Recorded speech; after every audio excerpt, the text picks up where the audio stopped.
Rajesh law centre में आप लोगों का स्वागत है। आज हम लोग चर्चा करेंगे उत्तराधिकार से जुड़े हुए एक महत्वपूर्ण बिंदु पर, जिसमें जो है पोतियों का कृषि भूमि में हक। ठीक है, यानी जब उनके बाबा की, जिसको दादा भी कहते हैं, यानी बाबा जी की मृत्यु होने पर, ठीक है, पोतियों को कृषि भूमि में हक कब मिलता है। पोतियों में दो तरह की पोतियां होती हैं, एक ऐसी पोती जिसकी शादी हो चुकी हो और एक ऐसी पोती जिसकी शादी ना हुई हो। तो मैं इस वीडियो में जिसका उल्लेख करूंगा वो ऐसी पोती का उल्लेख करूंगा जिसकी शादी हो चुकी है। ठीक है, जिसकी शादी नहीं हुई है उसके बारे में दूसरे वीडियो में मैं जिक्र करूंगा।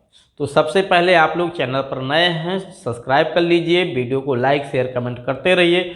चैनल को सब्सक्राइब करते रहेंगे या किए रहेंगे तो आपको फ़ायदा ये होगा कि कोई भी वीडियो जैसे ही अपलोड किया जाएगा तुरंत उसका नोटिफिकेशन आपके पास सबसे पहले पहुंच जाएगा और आपको उसका अधिक से अधिक लाभ मिल जाएगा। हमारे यहाँ यूपी एपीओ पीसीएसजे एचजेएस, केवल यूपी एपीओ ही नहीं, किसी भी स्टेट का एपीओ हो या किसी भी स्टेट का कोई भी न्यायिक विभाग से जुड़ा हुआ कोई भी पोस्ट हो, उसकी तैयारी कराई जाती है। यानी लॉ से जुड़ी हुई हर एक तैयारी यहाँ पे कराई जाती है और इस तैयारी के लिए ऑनलाइन ऑफलाइन दोनों प्रकार की सुविधा उपलब्ध है। घर बैठ के भी आप ऑनलाइन क्लास ले सकते हैं, यहाँ आकर के भी आप तैयारी कर सकते हैं। इस संपर्क सूत्र पे आप संपर्क कर सकते हैं, अपनी सुविधा अनुसार क्लास ज्वाइन कर सकते हैं।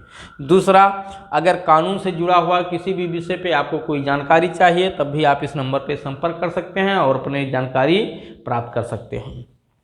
आइए सबसे पहले हम लोग चर्चा करेंगे बाबा जी की मृत्यु होने पे। ठीक है, बाबा जी की मृत्यु, बाबा जी को दादा भी कहते हैं शहरों में, ठीक है, गाँव में भी कहीं कहीं दादाजी भी कहते हैं या बाबा ही कहते हैं। इंग्लिश में इसको ग्रैंड फादर कहते हैं। ठीक है, ग्रैंड फादर मतलब पिताजी के पिता, आपके पिता के नहीं, आपके पापा के जो पापा हैं उन्हीं को बाबा या दादाजी कहा जाता है।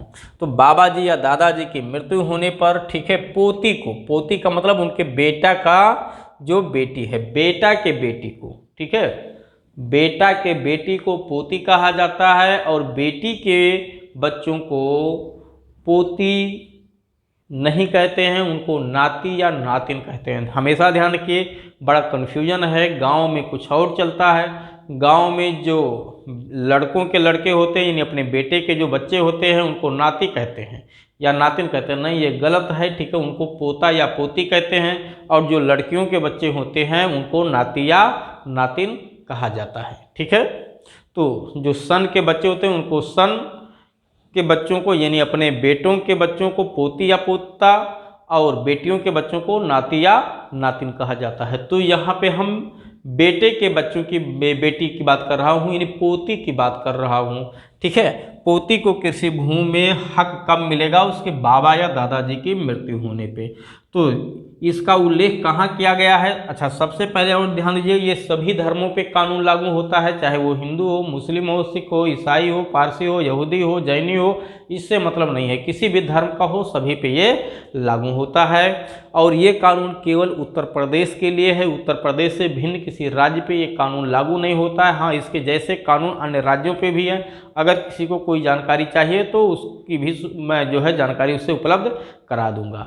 दूसरी चीज़, ये कानून केवल कृषि भूमि पे लागू होगा, ध्यान दीजिएगा, केवल और केवल कृषि भूमियों पे लागू होगा जिस पे खेती की जाती है। ये मकान पे, प्लाट पे, आवासीय ज़मीनों पे लागू नहीं होता, यानी जिसको हम पैतृक संपत्ति कहते हैं। पैतृक संपत्ति में यानी जो कृषि भूमि से भिन्न संपत्तियां हैं उन पे ये कानून नहीं लागू होता है, उसके लिए अलग कानून है। ठीक है, उस पर मैं अलग से वीडियो बनाऊंगा। बस आप लोग चैनल को सब्सक्राइब करके रखिए, हर एक समस्या का समाधान आपको इस चैनल पे मिलेगा जो कानून से जुड़ा हुआ है।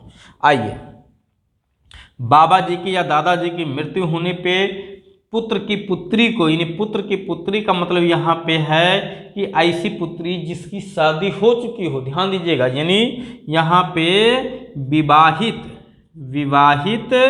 पुत्री की बात की जा रही है। तो विवाहित पुत्री किसकी, पुत्र की, तो इसका मतलब क्या हुआ फिर ये कि पोती। ठीक है, तो विवाहित पोती को कृषि भूमि में हक कब मिलेगा, जब उसके बाबा जी की मृत्यु हुई हो और बाबा जी की मृत्यु होने पे उसके दादी जी ना हो, यानी बाबा जी की विधवा ना हो, जिसको दादी जी, क्योंकि ये विवाहित जो बेटी है, ठीक है, ये विवाहित जो बेटी है इसकी दादी जी भी ना हो, और दादी जी के साथ ही साथ इसके पापा भी ना हो, ठीक है, इसके जो है अविवाहित पुत्रियां भी ना हो, ठीक है, यानी बाबा जी की अविवाहित पुत्रियां भी ना हो, तो इस पोती की अविवाहित पुत्रियां उसके बाबा जी की क्या कहलाएंगी, ठीक है, बाबा जी की इस बेटी की क्या कहलाएंगी, बुआ कहलाएंगी। तो इसकी बुआ भी ना हो, कौन सी बुआ, ना तो विवाहित ना अविवाहित, पोती की अविवाहित या विवाहित बुआ भी ना हो, ना ही उसकी दादी जी हो, ना ही उसके पिताजी हो, ना पिता के कोई भाई हो, ठीक है। दूसरा, उसके बाबा जी के भी माता पिता ना हो, यानी जो पोती के आजा वगैरह जिसको गांव में कहते हैं आजा, ठीक है, तो आजा भी ना हो, और उसकी विवाहित पुत्री भी ना हो, ठीक है, तो वही जो है इसकी बुआ ना हो, यानी पोती की ना तो विवाहित बुआ हो ना अविवाहित, कैसी सगी बुआ, अपनी बुआ, ठीक है, जो उसकी बाबा से जन्म ली हो, और इसके अलावा बाबा जी के दादा भी, वो भाई भी ना हो, यानी बाबा जी के कोई भी, यानी पोती के जो बाबा जी हैं उनके कोई भाई ना हो, और ना ही भाई के बच्चे भी नहीं होने चाहिए, और उनकी अविवाहित बहन भी नहीं होनी चाहिए, अविवाहित बहन भी बाबा जी की नहीं होनी चाहिए। इस पोती की भी बाबा जी की अविवाहित बहन बुआ ही लगेगी, क्योंकि उनके दादा की, क्योंकि इस पोती के पिता की बुआ हैं, तो इस पोती की भी वो बुआ ही लगेंगे। तो इस पोती के, ठीक है, यानी इसके बाबा की मृत्यु होने पे पोती को कृषि भूमि में हक तब मिलेगा जब ना तो इस बाबा की विधवा हो, अर्थात इस पोती की दादी भी ना हो, ना इस बाबा जी के बेटे कोई हों, ठीक है, तो इस पोती के पापा हो जाएंगे, या जो है बड़े पापा या छोटे पापा, ये भी कोई ना हो, ठीक। दूसरा, अविवाहित पुत्री भी ना हो, यानी इसकी बुआ भी ना हो, और बुआ चाहे विवाहित हो या विवाहित, कोई भी बुआ ना हो, ठीक है। हाँ, बुआ की अगर संतानें हैं तो संतानों को नहीं मिलेगा, ध्यान रखिएगा, इस पोती को मिल जाएगा। तो और माता पिता, यानी बाबा के माता पिता भी ना हो, यानी पोती के जो बाबा जी हैं इस बाबा के भी माता पिता भी ना हो, और पोती के जो बाबा जी हैं जिनकी मृत्यु हुई है इस बाबा जी के ना तो भाई हो, ना इनकी अविवाहित बहन हो, ना ही इनके भाई के कोई बच्चे हों, बेटी या बेटा भी नहीं होना चाहिए। बेटी कौन सी, अविवाहित बेटी नहीं होनी चाहिए, विवाहित बेटी होगी तो कोई दिक्कत नहीं है। तब ऐसी स्थिति में ये बाबा जी के जो पुत्र की पुत्री है, यानी इनके बेटे की जो विवाहित बेटी है, उसको किसी भूमि में हक मिल जाएगा, और कितना, पूरा संपत्ति मिल जाएगी। अगर ये ऊपर से कोई नहीं है तो बाबा जी की मृत्यु होने पे पुत्र की पुत्री को, यानी जो इनकी भतीओ जो है क्या होगी, पुत्री हो, सॉरी, इनकी जो है ये बाबा जी के बाबा, ये तो बाबा जी कहलाएंगे, और ये बाबा जी की जो है पुत्र की लड़की है तो पोती कहलाएगी। ये पोती को हक तभी मिलेगा जब ये ऊपर से कोई भी जीवित ना हो। अगर भाई भी ना हो, भाई के बच्चे भी ना हो, और ना बच्चों में ना तो बेटा हो, बेटा चाहे विवाहित या अविवाहित इससे मतलब नहीं है, बेटी भी ना हो और बेटी अविवाहित, अगर बाबा के भाई की अविवाहित बेटी है, ठीक है, बाबा के भाई की विवाहित बेटी है, तो पोती को, ठीक है, विवाहित पोती को हक नहीं मिलेगा। ध्यान रखिएगा, विवाहित पोती को हक तब नहीं मिलेगा जब इनकी बाबा की अविवाहित भाई की बेटी हो, यानी भाई की बेटी मतलब भतीजी, ठीक है, तो अविवाहित भतीजी होने पर इनकी विवाहित पोतियों को हक नहीं मिलता। ध्यान दीजिएगा, यानी अगर आपकी कोई अविवाहित भतीजी है तो आपके जो है भतीजी को, आपके पोती को, विवाहित पोती को हक नहीं मिलेगा। अविवाहित पोती को तो मिल जाएगा, लेकिन विवाहित पोती को हक नहीं मिलेगा। अगर आपके जो है भाई की अविवाहित बेटी है, यानी आपकी अविवाहित भतीजी है, तो आपकी विवाहित भतीजी को हक नहीं मिलता है, लेकिन विवाहित पोती को हक मिल जाता है। तो फिर से समझ लीजिए एक बार कि विधवा ना हो, बाबा की ना तो विधवा हो, ना उनका कोई बेटा हो, ठीक है, और ना ही अविवाहित बेटी हो।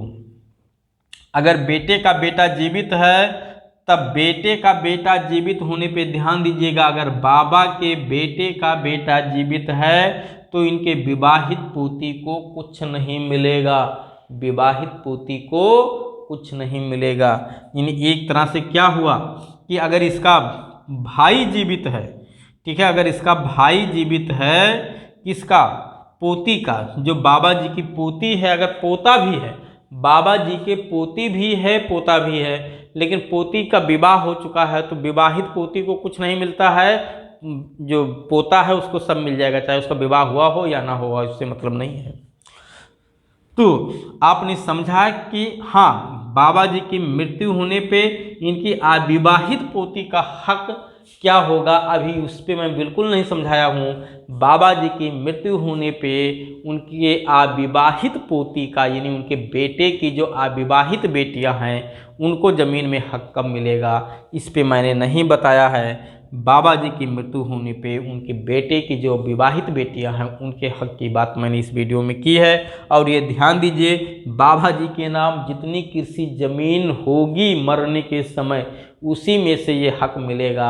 जो ज़मीन वो बेच चुके हैं, किसी के नाम कर चुके हैं, चाहे दान करके, सेल करके, कोई भी तरीका, तो उसमें कोई हक नहीं मिलेगा। आप उसे खारिज नहीं करा सकते हैं जब तक वो गलत तरीके से ना किया गया हो।